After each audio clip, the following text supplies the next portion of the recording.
In addition to unordered lists, we also have ordered lists. The list items in an ordered list are identifiable by sequential numerical values. Let's take a look at an example. Here we have the heading My Favorite Vacations, and underneath we have each list item. Attached to each list item is a number.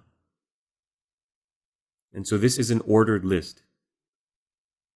Let's go ahead and create the ordered list in our HTML document.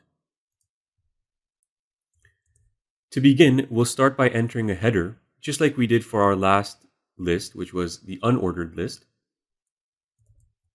So we'll start off with H3.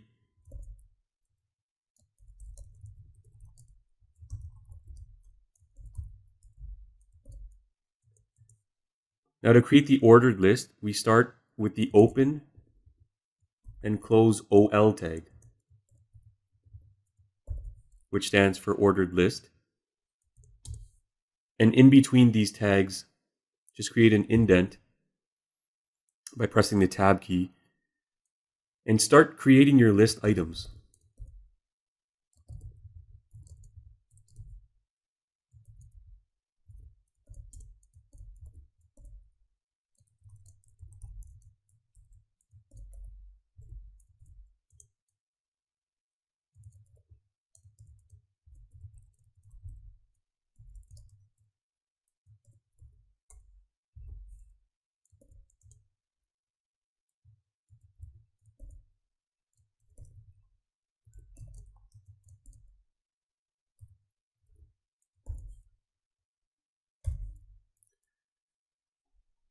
And that's what the list looks like.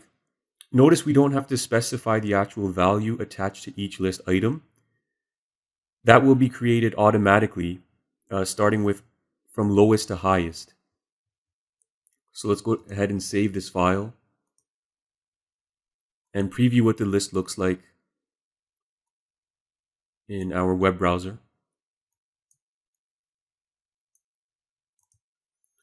So there it is. We have the header and each list item with the sequential numerical value attached next to it.